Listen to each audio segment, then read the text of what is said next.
మీరు బంగారం కొనాలి అని అనుకుంటున్నారా? అయితే ఒక్క నిమిషం ఆగండి, ఈ వీడియో మీకోసమే. బంగారం మీద కొత్త నిబంధనలు వచ్చాయి. బంగారం కొనేవారికి, అమ్మేవారికి, బ్యాంక్ లోన్స్ తీసుకునే వారికి ఇవి తెలియాలి, లేకపోతే సమస్యలు ఎదుర్కోవచ్చు.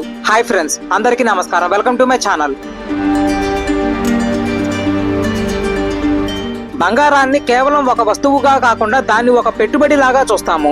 ఎందుకంటే రోజు రోజుకి బంగారం విలువ పెరుగుతుంది. దీన్ని ఆసరాగా చేసుకునే మార్కెట్ లో ఎన్నో స్కామ్లు జరుగుతున్నాయి. నిన్న ఒక న్యూస్ చూశాను.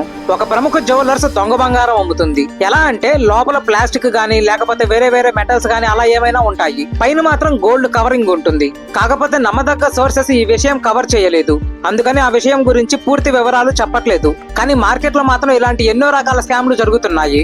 ఇలాంటి ఎన్నో స్కామ్ల నుండి, ఈఎంఐ పేర్లు చెప్పి చేసే స్కామ్ల నుండి ప్రజల్ని కాపాడడానికి ఈ కొత్త రూల్స్ తీసుకువచ్చారు. అవేంటో తెలుసుకునే ముందు ఇలాంటి లేటెస్ట్ అప్డేట్స్ కోసం మా ఛానల్ ని సబ్స్క్రైబ్ చేయండి.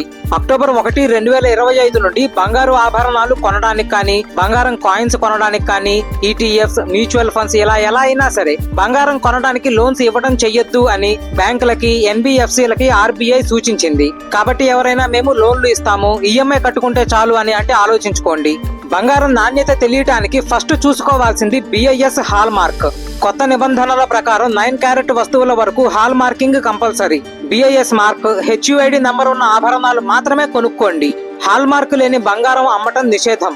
హాల్ మార్క్ ఒరిజినలేనా కాదా, దొంగ బంగారం ఎలా గుర్తించాలి, ఈ విషయాల మీద ఇంకొక వీడియో చేయమంటారో లేదో కమెంట్స్ లో చెప్పండి. పెద్ద మొత్తంలో బంగారం కొనుగోలు చేసేవారు pan card, Aadhaar card details ఇవ్వాలి. ప్రాపర్ ఇన్వాయిస్ తీసుకోండి. చేతితో రాసిచ్చిన బిల్ తీసుకోకండి.